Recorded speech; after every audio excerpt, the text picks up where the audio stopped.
사실은 이제 박근혜 대통령 뇌물죄와 직권남용해서 무려 13개의 범죄 혐의를 받고 있는 상황이라서 앞으로 검찰 수사가 어떻게 될지 굉장히 주목이 되는데 더불어민주당 조응천 의원 박근혜 전 대통령과 함께 청와대에서 일을 했던 분이죠. 조응천 의원은 이 상황을 어떻게 바라보고 계시는지 연결해 보겠습니다. 조응천 의원님 안녕하세요. 네, 안녕하십니까. 조응천입니다. 헌정사상 처음으로 현직 대통령에 대한 파면 결정. 박근혜가 그 당시 대통령과 함께 청와대에 근무를 했다가 말하자면 일종의 나쁜 사람으로 찍혀서 청와대를 떠난 분 아니십니까? 네네, 국기문란사범이죠. 그렇죠. 그렇죠. 소배가 어떠십니까?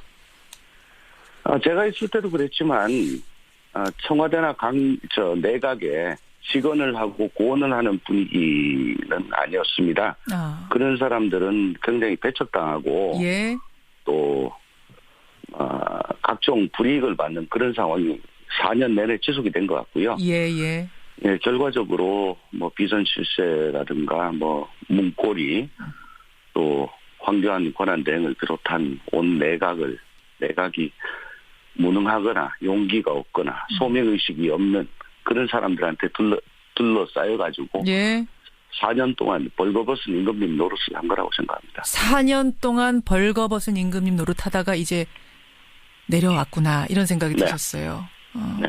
근데 어제 내려오면서 자신의 집으로 들어가면서 대변인을 통해서 메시지를 던졌는데 사실은 어쨌든 승복하겠습니다 이런 메시지가 나오기를 많은 국민들이 80%가 기대했겠습니다만 의외의 메시지.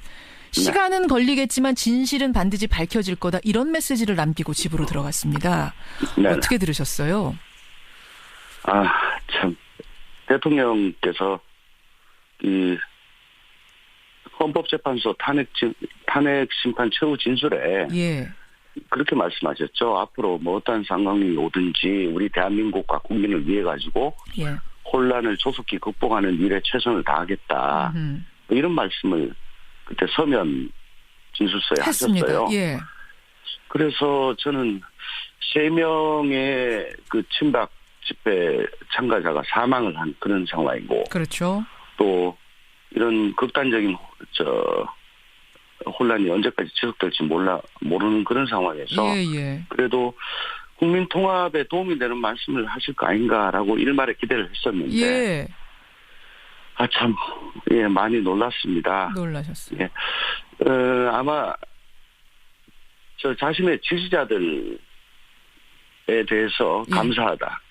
그러니까 전체 국민이 아니고요. 믿고 따라준 국민들한테 감사하다. 지지자들에게 감사하다. 예, 감사하다 하셨고 또 시간 걸리겠지만 진실은 밝혀진다. 예. 이거는 삼성동 사저를 진지로 해서 끝까지 농성하고 투쟁하겠다. 또 검찰 수사에 적극적으로 응할 의사가 없다.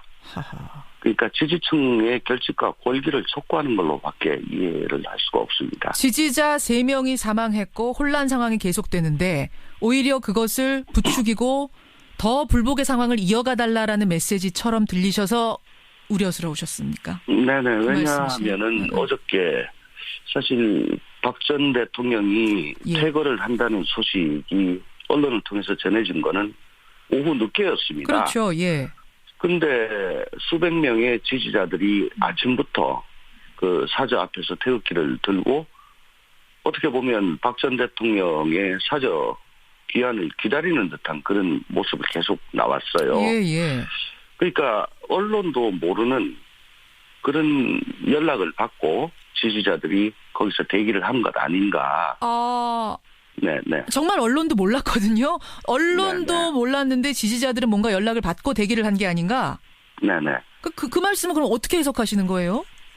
그러니까 어버이 연합을 지원하고 한 걸로 의심을 받는 허연준 행정관. 예.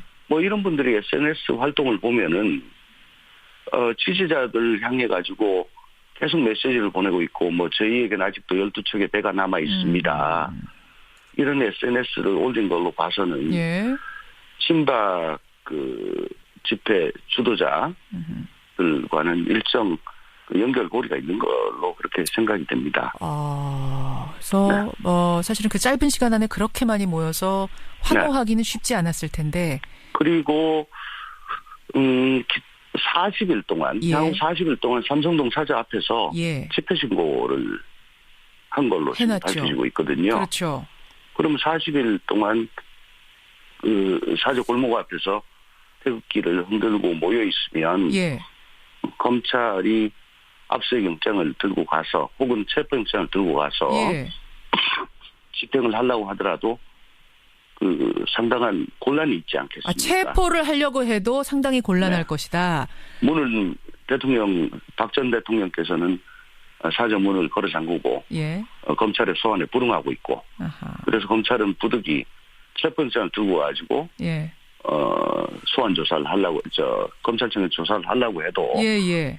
그 사저 밖에서 수백 명이 태극기를 들고 흔들고 막고 있으면 참 그 난감한 상황 아니겠나 싶은 그런 생각이 듭니다. 그러면 대통령이 정말 진실을 밝히고자 하신다면 떳떳이 수사를 받으셔야 되고 그러려면 오히려 이제 거기 있는 분들한테 지지자들한테 호소를 했어야 되는데 이제는 이제 제자리로 돌아가서 자신의 의견을 내십시오라든지 좀 차분해집시다라든지 뭔가 내셨어야 되는데 오히려 그 반대 상황을 연출하셨다 이 말씀이세요. 그렇죠. 시간이 걸리더라도 진실이 밝혀지겠다는 거는 예. 수동적으로 피동적으로 검찰 수사 법원 재판 과정에서 밝혀질 것이다 라고 하는 것이 아니고 삼성동을 진지 삼아 거기 남아가지고 계속 이게 진실이다 라고 메시지를 던지겠다라는 걸로 저는 읽혔습니다. 그러니까 순순히 응하지 않겠다 검찰 조사 그런 메시지로 읽으셨어요. 네. 그러면 파면 후에 지금 56시간 만에 퇴거를 한 거였거든요. 관저에서 나가는 것이. 네. 이걸 놓고도 여러 가지 의견이 분분합니다. 이거 기각될 걸 확신했기 때문에 준비를 전혀 안 해서 그런 거다라는 해석도 있고 삼성동 사저의 수리가 늦어져서 그런 거다라는 얘기도 있고 이거는 왜 이렇게 늦어졌다고 생각하세요? 청와대에 계셨던 분으로서. 국민의 80%가 탄핵이 인용될 것이라고 예상을 하는 그런 상황이었습니다. 예. 그래서 객관적으로 보면 탄핵이 인용될 가능성이 높다고 볼 때 참모들로서는 마땅히 지금 이런 객관적인 상황을 보고하고 이럴 경우에는 어떻게 해야 됩니다. 즉 플랜 B를 마련을 했어야죠. 예. 그런데 아마 한광욱 비서실장을 비롯한 참모들이 그런 객관적인 상황을 보고 할 수 없었거나 더 나아가 삼성동으로 돌아가셔야 될지도 모릅니다. 그러니까 빨리 도배도 하고 보일러 수리도 하고 이런 말씀은 도저히 드릴 수 없었던 그런 상황이어서 아이고 괜찮답니다. 기각될 거랍니다. 이런 좋은 얘기만 계속 했던 걸로 그렇게 읽으십니다. 아까 벌거벗은 임금리란 표현 쓰셨는데 결국은 누군가 그 얘기를 제대로 해줘야 되는데 그걸 용감하게 용기 있게 할 사람이 없었단 말씀이세요? 청와대에 아무도 없었단 말씀이세요? 예, 4년 내내 그랬고요. 청와대뿐만 아니고 내각도 그랬습니다. 지금도 그럴 거고요. 그래서 제가 벌거벗은 임금님이라고 말씀을 드린 겁니다. 벌거벗은 임금님을 보고 지금 벗으셨어요. 빨리 옷 입으셔야 됩니다라고 자신 있게 말할 사실을 말해줄 사람이 그렇게 하나도 없습니까? 예, 그렇습니다. 그렇군요. 이 정부는 그걸 얘기하면 영린에 걸려가지고 국힘문란 사범이 되거나 한직으로 밀려나거나 그렇게 불이익을 받습니다. 그렇군요. 아니 일각에서는 그 시간 끌면서 대통령 기록물들 폐기하거나 반출하는 건 아니냐 이런 의심도 나왔었는데 그쪽은 아니라고 보세요? 그건 알 수가 없죠. 청와대에서는 차기 대통령이 결정이 되면 그때부터 2달 동안 각종 서류 문서 파기하고 그다음 메인 서버, PC 전부 다 포맷하고 디가우징 해가지고 완전 깡통으로 만들어 놓는 그런 작업을 하는데요. 지금도 아마 그런 작업을 하고 있지 않겠나 싶습니다. 아니 지금 그러면 안 되는 거잖아요. 지금 검찰이 압수수색하겠다고 하고 아직 그 영장 살아있는데? 특검의 압수수색 영장은 2월 28일로 끝났고요. 특검권 끝난 겁니까? 예, 2월 28일로 끝났고요. 이제 검찰이 다시 받았는지는 모르죠. 예. 어쨌든 지금 통상의 경우가 아니고 현재 청와대는 그 안에서 근무했던 많은 사람들이 구속이 됐고, 그렇죠. 방금까지 근무했던 대통령은 뇌물 등의 피해자로 지금 돼 있는 상황입니다. 그렇죠. 예. 그리고 청와대 자체가 범행 장소고요. 예. 그래서 지금이라도 당장 황교안 대행이 청와대 쪽에다가 지금 그런 식으로 하면 대통령 기록물 관리법 위반이 되고 혹은 형법상 증거인멸죄에 해당할 소지가 있다. 예. 이런 걸 주지시키고 메시지를 똑바로 전하고 손을 댈 수 없도록 그렇게 조치를 해야 됩니다. 예. 나중에 큰 문제가 생길 수 있습니다. 알겠습니다. 그 부분이 상당히 우려된다. 중요한 말씀 해주셨어요. 네. 이제 시간이 한 30초 남았는데 이제 벌써 박근혜 전 대통령이 됐습니다. 박근혜 전 대통령. 박근혜 전 대통령에게 보내는 뭐 조언이랄까요? 꼭 앞으로 좀 이렇게 해주십시오. 한 말씀 하신다면?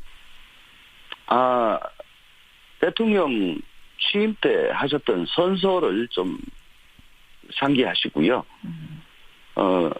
그래도 국가 원수로서 4년 동안 근무를 재직을 하셨던 분이 대한민국이 앞으로 어떻게 돼야 될지, 국민이 어떻게 통합이 돼야 될지, 한 단계 더 발전한 대한민국을 위해서 내가 할 수 있는 일이 뭔지, 그걸 꼭 좀 생각하시고, 아무리 주관적으로는 억울하시더라도 대한민국의 100년 대계를 위해 가지고 좀 자신이 화도 좀 누르시고 희생하는 그런 모습을 좀 보여주셨으면 앞으로 아마 그래도 좀 역사에 좋은 평가를 받지 않겠나 하는 그런 말씀입니다. 당부의 얘기. 지금 청취자 질문들이 들어오는데 출국 금지 해야겠습니까? 어떻게 생각하세요? 출국 금지는 당연히 할 거라고 당연히 해야 됩니다. 설마 근데 대통령까지 지냈던 분이 이런 상황에서 검찰 수사 받아야 된다는 상황에서 외국을 가실까요? 그건 뭐 알 수가 없고요. 지금까지 하셨던 그 언행에 의하면 또 전직 대통령 예우에 관한 법률에 보더라도 7조에 탄핵을 받으면 전직 대통령 예우를 하지 아니한다 하는 게 있지만 또 형사처분을 회피할 목적으로 외국 정부의 도피처 또는 보호를 요청한 경우에도 탄핵과 동일하게 예우를 하지 않습니다. 그래요. 출국 금지 필요하다. 네네. 가시려면 가실 수도 있는 분이라는 생각이 드세요? 그러고요. 검찰이 뭐 자신들의 수사 의지를 과시하기 위해 가지고 제일 먼저 요구부터 할 겁니다. 알겠습니다. 여기까지 말씀 듣죠. 조홍천 의원님 고맙습니다.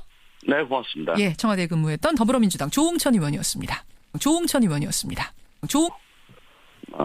각종 불이익을 받는 그런 상황이 4년 내내 지속이 된 것 같고요.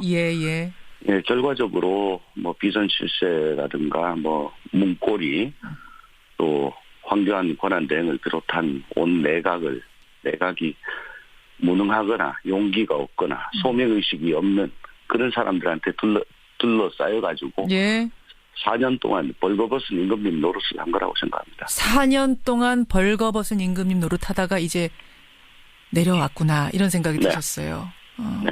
근데 어제 내려오면서 자신의 집으로 들어가면서 대변인을 통해서 메시지를 던졌는데 사실은 뭐 어쨌든 뭐 승복하겠습니다 이런 메시지가 나오기를 많은 국민들이 80%가 기대했겠습니다만 의외의 메시지.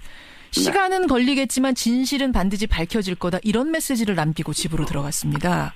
어떻게 들으셨어요? 분명히 지지자들이 아침부터 그 사저 앞에서 태극기를 들고 어떻게 보면 박 전 대통령의 사저 귀환을 기다리는 듯한 그런 모습을 계속 나왔어요. 그러니까 언론도 모르는 그런 연락을 받고 지지자들이 거기서 대기를 한 것 아닌가. 정말 언론도 몰랐거든요. 언론도 몰랐는데 지지자들은 뭔가 연락을 받고 대기를 한 게 아닌가. 그 말씀은 그럼 어떻게 해석하시는 거예요? 그러니까 어버이 연합을 지원하고 한 걸로 의심을 받는 허연준 행정관, 뭐 이런 분들이 SNS 활동을 보면은 지지자들 향해 가지고 계속 메시지를 보내고 있고 뭐 저희에게는 아직도 12척의 배가 남아 있습니다. 이런 SNS를 올린 거. 사실은 박근혜 대통령 뇌물죄와 직권남용해서 무려 13개의 범죄 혐의를 받고 있는 상황이라서 앞으로 검찰 수사가 어떻게 될지 굉장히 주목이 되는데 더불어민주당 조홍천 의원 박근혜 전 대통령과 함께 청와대에서 일을 했던 분이죠. 조홍천 의원은 이 상황을 어떻게 바라보고 계시는지 연결해 보겠습니다. 조홍천 의원님 안녕하세요. 네, 안녕하십니까. 조홍천입니다. 헌정사상 처음으로 현직 대통령에 대한 파면 결정. 박근혜가 그 당시 대통령과 함께 청와대에 근무를 했다가 말하자면 일종의 나쁜 사람으로 찍혀서 청와대를 떠난 분 아니십니까? 네네, 국기문란사범이죠. 그렇죠. 소배가 어떠십니까? 제가 있을 때도 그랬지만 청와대나 내각에 직언을 하고 고언을 하는 분위기는 아니었습니다. 그런 사람들은 굉장히 배척당하고 예. 또 지지자들에 대해서 감사하다. 그러니까 전체 국민이 아니고요. 믿고 따라준 국민들한테 감사하다. 지지자들에게 감사하다. 예, 감사하다 하셨고 또 시간 걸리겠지만 진실은 밝혀진다. 예. 이거는 삼성동 사저를 진지로 해서 끝까지 농성하고 투쟁하겠다. 또 검찰 수사에 적극적으로 응할 의사가 없다. 그러니까 지지층의 결집과 골기를 촉구하는 걸로밖에 이해를 할 수가 없습니다. 지지자 3명이 사망했고 혼란 상황이 계속되는데 오히려 그것을 부추기고 더 불복의 상황을 이어가달라라는 메시지처럼 들리셔서 우려스러우셨습니까? 네네. 왜냐하면은 어저께 사실 박 전 대통령이 퇴거를 한다는 소식이 언론을 통해서 전해진 거는 오후 늦게였습니다. 그렇죠. 예. 근데 참 대통령께서 이 헌법재판소 탄핵 심판 최후 진술에 예. 그렇게 말씀하셨죠. 앞으로 뭐 어떤 상황이 오든지 우리 대한민국과 국민을 위해 가지고 예. 혼란을 조속히 극복하는 일에 최선을 다하겠다.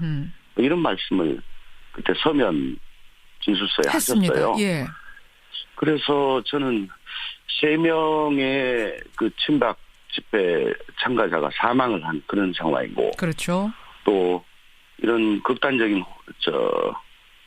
혼란이 언제까지 지속될지 모르는 그런 상황에서 예. 그래도 국민 통합에 도움이 되는 말씀을 하실 거 아닌가라고 일말에 기대를 했었는데, 예.